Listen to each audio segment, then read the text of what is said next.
Welcome to a Facebook Ads Masterclass. So how you can run Facebook ads in 2025 to create a predictable machine that is profitable, and also how you can create your campaigns that get smarter over time so you can finally win at Facebook ads. Now I know how that must sound, but I'm going to show you exactly how to do that. Now firstly, what we're going to be covering today is why most Facebook ad campaigns fail. Also, how you should think, or the way that you should think about your Facebook ad strategy. And that really transcends Facebook ads. It's really thinking about your ad strategy in general. Then also the 3-step system to running your ads. And I know what you're thinking, another 3-step system. But I'm going to make sense of all of it. I promise it's going to be fantastic. And then how you can apply to that. Obviously, at the end, I'm going to show you how you can apply all of this to your campaign today so that you can start winning. Now, if you're wondering who this who the smiling guy on the right hand side is, that's me. So we've been spending $250,000 for one of our clients in one of our campaigns. And that's why I kind of know what I'm talking about, because we're generating around 8,000 leads per day for this one client. So this is all based on some experience, some of the stuff that I've learned from other people, and I thought I'd put it all in one place so that you don't have to spend thousands and hundreds of thousands learning all the stuff that we have. So firstly, why most Facebook ads fail. Most brands start with a conversion campaign before teaching the algorithm. They spin out hundreds of different elements, from ad copy to creatives to headlines. Before running it through some kind of validation, they put it straight into a conversion campaign, which is one of your most expensive campaigns. And I was there, I get it. As a performance marketer, you're always looking for spend equals return, but that's not really the way to go.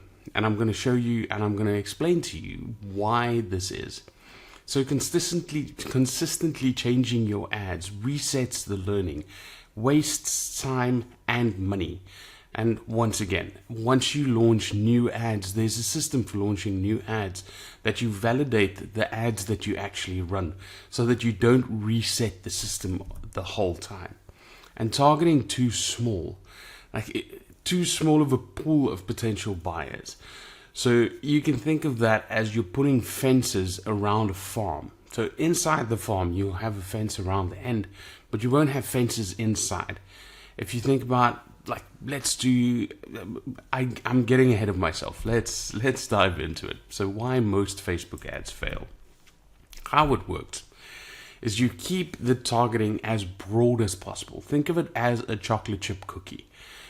If you have a chocolate chip, and this is an argument I get a lot, but think of it like a chocolate chip cookie. There's a couple of chocolate chips inside the cookie. Now, when you start segmenting your audience, yes, you're going to find some segments that have more chocolate chips than others, which is great. But at some point, you're going to have all the chocolate chips, and all of them would have been in a single segment. So we want to make this as broad as possible so that the Facebook algorithm can go and find those different chocolate chips in segments that we haven't really thought about before.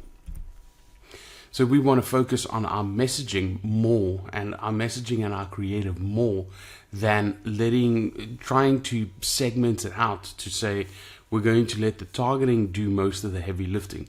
That focus shifts to we're going to let our messaging do most of the heavy lifting. And the reasoning behind that is the best way to find people who want to buy milk is Kevin Malone on the right hand side, is to say that you're selling milk.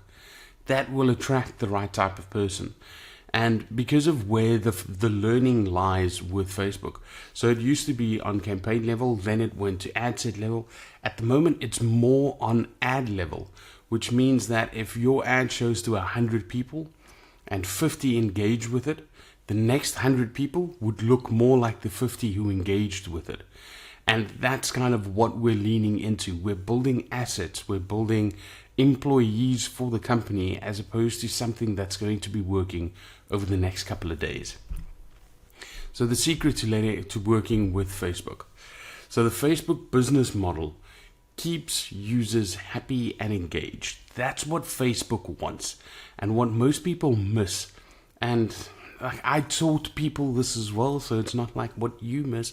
Like, what we missed is most of the people that went into paid media comes from performance marketing backgrounds or direct marketing backgrounds, which means you can put a letter into someone's post box and say, stop being fat, you need to work out. And the next one, you put a letter in going, your family hates you because you're fat. Now, as morally questionable as that could be, you could look at those two and then say the second one got a 10% higher response rate, and because of that, we can send more messages like the second one. Let's explore that, because no one's ever gonna go like, I was so offended by that letter, I'm never gonna go to my post box again. Like, that wouldn't happen. But with platforms, you as a performance marketer, your main goal is always is to find the right buyers and to sell profitably. That's your goal. But when advertising on different platforms, you need to consider what the platform's goals are and align that with yours. So it's not just about finding the right people and selling your product. It's also about making sure that the platform that you're using, that you're aligning with them so that they see you as an asset rather than a liability.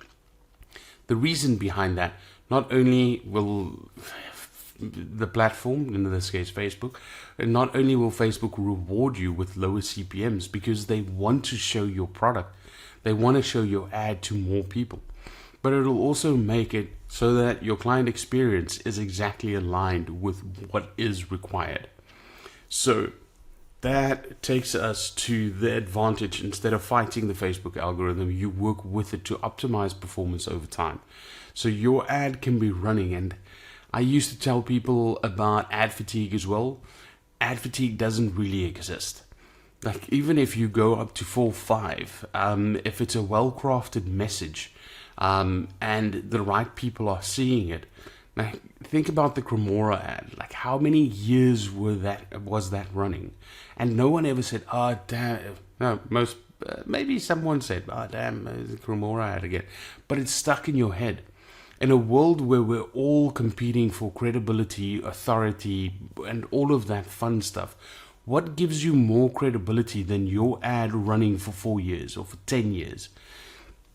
Like, if you can hit that and still make it profitable, that's the goal. And swapping and changing your messaging the whole time and your ad the whole time, it'll keep it fresh, but there's little curves. So it'll go into a little curve. And usually what happens is some of the ads start off on a down curve, some of the ads start off on an up curve.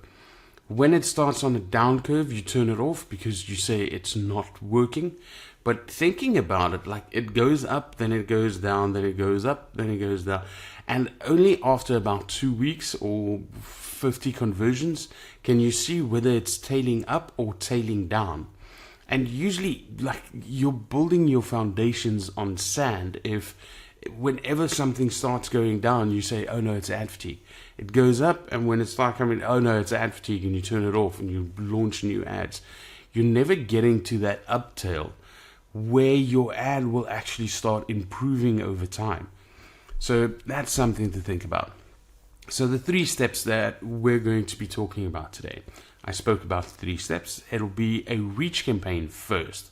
Then we're launching into a dynamic creative, and then we're creating a proving ground based on the winners from the dynamic creative.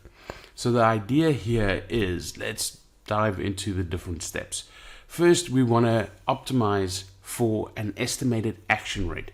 And what I mean with this is we're going to test every single creative element by itself to see from the 5 different headlines or from the 10 different headlines, which one is the best at turning attention into action.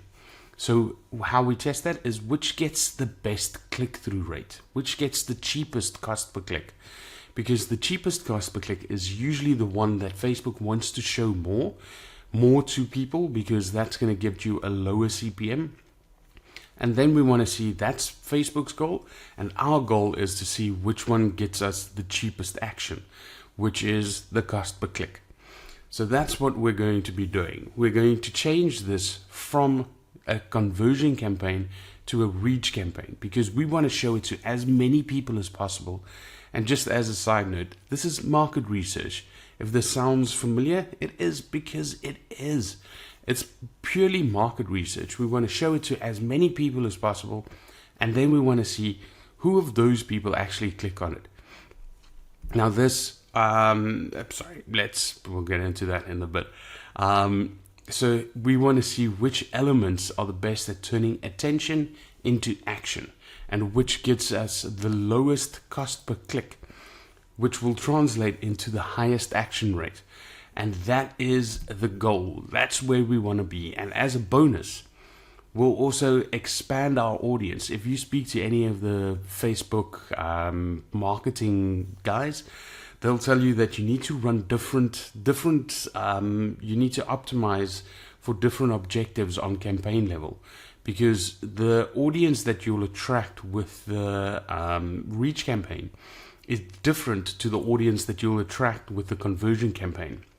So if you're only running conversion ads and you're kind of maxing out your spend on conversion ads, the way to increase your audience is to run a different objective in your campaign, so that you can open up that pool and show Facebook that there are other people that are interested in buying your product, because then those people will show up in your conversion audience.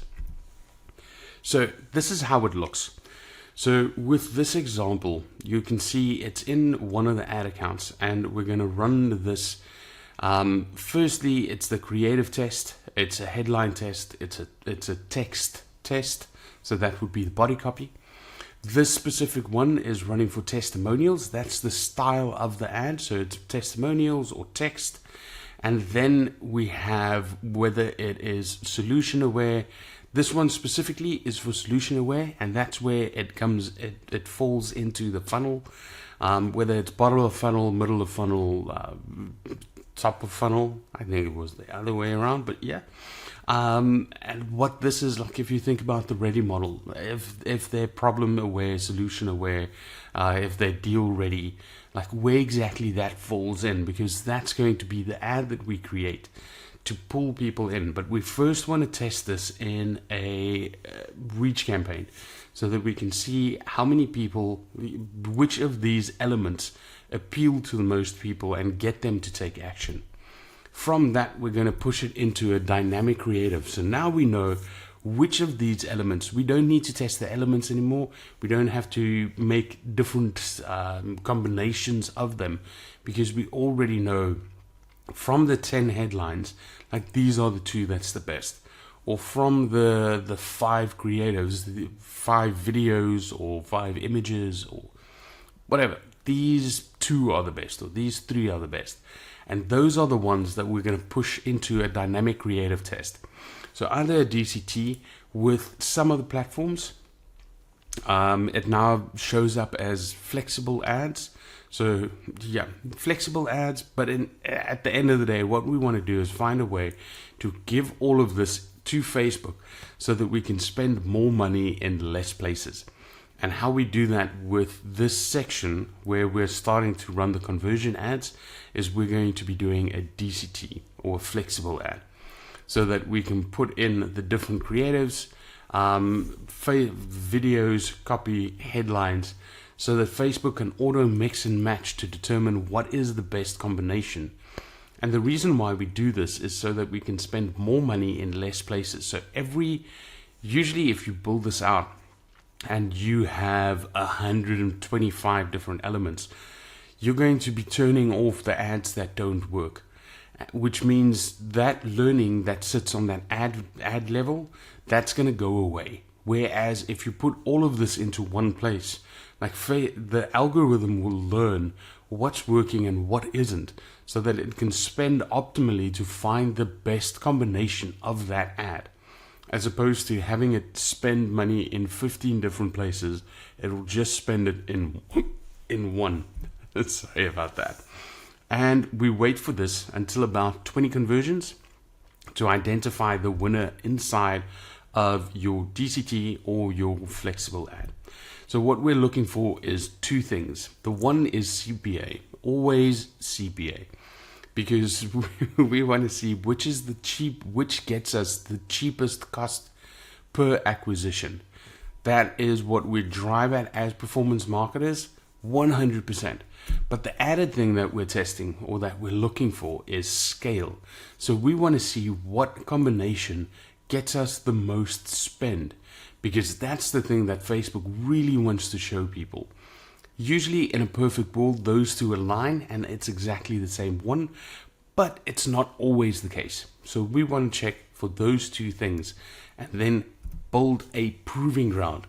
So how we do this is we want to take the winning post IDs from that DCT and we want to chuck it into another ad set inside of our one campaign that has we want to take that winning post ID and put it into the proving ground, because that will take the learning from that ad that has been running and that has outperformed all the other combinations. We want to take that and chuck it into a proving ground.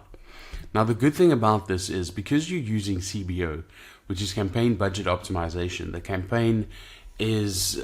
the budget is set on the campaign level, so you don't really worry about whether in which ad set it's spending, but it's saying that in this campaign, this is how much we're going to spend. Once you start the proving ground with the rock star for the DCT, that will most probably be start taking all the spend from the DCT, because with the DCT it's still kind of testing, it still has different variations. Just to put it in perspective, if you use the 322 method, where there's 3 images or videos or creatives with 2 headlines, that already gives you 6 different variations of your ad. If you add 2 body copies to that, it's times 2, so it's 6 to the power of 2. So I don't know if that's right, but the amount of ads that you have afterwards, so let's do 3 to 2, it gives you around about 12 different ads. So you can imagine spending on one winning ad as opposed to spending on 12 different ads. Like, more spend is going to go to the right place. So that's why we want to do the proving ground. And that's how we're going to be building it on the winners. And your proving ground is the thing that's going to stay consistent. You're going to keep this on, and that's going to give you that consistency that you can predictably scale. You can add more spend, obviously never more than 20%. We're going to get to that. But you can predictably say that if we do X amount, it's going to get us X amount of results. We're going to look over a little bit longer period, but I'm getting ahead of myself. Sorry, let's stay with the slides. So we want to spend more in less places, which leads to smarter algorithm. The longer something can run, the more the algorithm can learn where to go and where not to go. It's kind of like a torpedo. If you look at a torpedo, the reason why it actually hits its goal at the end of it is because of a series of mistakes. And what I mean with this is it starts off and then it goes a little bit left, and then this navigation system tells it, no, don't go that much left, you need to go right. Then it overcorrects and goes a little bit more to the right. Then it says, no, don't go that way, you need to come back a little bit. And so it goes off track all the time, and it's corrected so that finally it hits its target. And that's kind of how the Facebook algorithm works. Like, you need to tell it, like, it needs to go in one place, but if you turn it off the first time it goes a little bit left, like, that's not really going to get you to where you need to be. So with this type of structure, you can scale a single campaign all the way from $1,000 a day to $1 million per month. Like, you don't need to have multiple campaigns set up in multiple different ways with multiple different ads. Now, what I'm saying is definitely not that you can run this to one ad. Usually what we suggest is having 5 different angles. So having 5 different ads in your proving ground, all targeting different things. So targeting top of funnel, middle of funnel, bottom of funnel with different angles, so that they can work together as a team to get people not only into your, not only get them to convert, because that's what we're looking for with CPA, but also get them into your ecosystem so that they can start learning who you are. So it takes some strategy to think about what your proving ground is going to look like at the end of the day, but I would much rather do that once and build something that is so scalable and profitable and makes it so that you can actually win at Facebook ads, than constantly having that hamster wheel where you're churning out different creatives, different headlines, different body copy, and hoping that one wins, because that's a hamster wheel that it just keeps you busy. It gives you worse results, and it just keeps you busy. It's just for effort for effort's sake. So why the bigger audience means smarter ads. So broad audiences have millions of users instead of small interest groups. The bigger the audience, the better the Facebook algorithm can optimize. I think we just spoke about that. So 5 different angles leading to one hero product. And that's the last kind of piece of the puzzle. If you're running all your ads to different places on your website, it doesn't really make sense. And you're not going to be able to optimize one specific entry point. And that's kind of the goal that we're searching for, is having that one offer, having that one product that you can drive everyone to. Because once you get that, you can work out 5 different levels for selling that product as well as you can possibly do it. And then from there, you can funnel people into better interests or their specific interests. The example that I love to use is one of my mentors where I learned one of these strategies from, worked for New Balance. And you can imagine if you're a shoe company, every 6 months, every 3 months, you have new shoes coming out. And your immediate reaction would be to create new ads for each and every single shoe, because each one is unique and each one is their own unique unicorn flower thing. But if you think about it, you're constantly going to keep the algorithm as dumb as humanly possible, because you're going to be launching new ads, new campaigns, new ad sets with every new cycle of new product that you have coming out. And what he did was he thought about this in the logical sense and said, anyone that buys shoes, what would they buy before? Or what would a common thing be that everyone wants? And he came up with socks. So anyone that buys socks from New Balance would like to buy shoes from New Balance. That was the assumption. That was the hypothesis. Obviously, he didn't decide this on a whim and then go in both barrels blazing. He tested this. So he did some market research. He ran some ads and saw that this is a viable avenue to go down. And he only ran ads for socks. So he found 5 different ways: top of funnel, middle of funnel, bottom of funnel, different sections of awareness to drive people into buying socks. And the idea is that once they get to buying socks, they'll go into the website and they'll start looking at different things. But that's the way to get them in. And that's why I have this little bonus for ecom, because if you're running leads, that makes perfect sense. Getting someone in with one offer, getting them to follow through, that's all you need. Because once they're in your funnel, you can start messaging them, you can start emailing them, you can do everything you need to. It kind of stops there. With ecom, it makes sense to have a dynamic, creative retargeting people that have gone to the website. And that's kind of where you have your unique value proposition. So if someone comes in to buy socks, but then goes and looks at the red shoes, when they see your ad again, when they see your retargeting ad, it'll show them red shoes. So that's where you get your personalization on the second level, as opposed to the first level that keeps Facebook dumb. You'll have it on the second level that keeps Facebook as smart as humanly possible while still delivering that personalized experience so that you increase your conversion rate. Coincidentally, shifting from the first model to the second model added 30% to the ROAS, to the bottom line of New Balance when they adopted this. So the key takeaways for today is start with testing individual elements, teaching Facebook, plus as an added benefit, it'll also teach Facebook who is actually interested in your product that's not necessarily inside the conversion campaign camp or the conversion campaign audience. Then run a dynamic creative test or a flexible ad to find the best combinations or the best performing ad combinations. Scale this into a proving ground to maximize your ROAS over time. Repeat this test until you have 5 ads inside of your proving ground that don't cannibalize each other. So if all of those ads look exactly the same, target exactly the same audience, the one ad's going to do better, it's going to turn into a zero-sum game.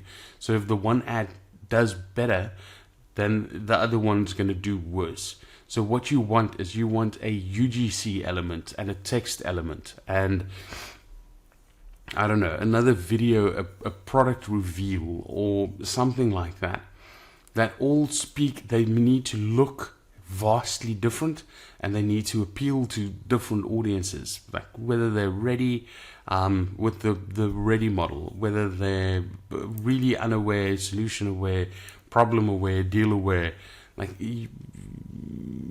wanting to say yes, whether they're in that scale, and then also what the style of the ad is. You want to make sure that it's vastly different so that you grab all the potential people in that audience. And then create a test. So once you have 5 ads in your proving ground, you want to start looking at which one of those are the worst performing. And the worst performing is not necessarily the one that gets you the worst CPA, because those ads all work together. So, but you need to, it's not like you're going to run this and then you're going to leave your ad account and then go, oh, I've won, let's leave this. From there, you're still going to identify the worst performing ad and you're going to say, how can we create a top of funnel ad that is better at converting people? And that's going to be your hypothesis that you're going to start creating a new test from, to say, we're going to create these different styles, these different messaging, and then that would become your next test. But in this way, you can go from running brand new tests 2 times a week, 3, with some of our accounts, we used to do it about 3 times a week. You can now shift to running these types of tests to once every week or once every second week, because you're just replacing the worst performing ad. But because you have it in a stable environment, it's going to keep delivering the same results, and you just want to improve those results over time. So now I hear you. You're sitting there thinking, okay, this all sounds wonderful. It's like how to build a house, but how do you start today? And that's why we have this one. I promised you that we're going to talk about how you can implement this into your account today. And this is what you do. So first, start slow, start small. The worst thing that you can do is turn off all your ads. You have a new strategy, launch brand new campaigns, because that is going to reset everything. And it's also going to make sure it's going to break your profitability and your predictability. So you want to start making changes, but you want to start making strategic changes one step in the right way. So never jump in with both feet.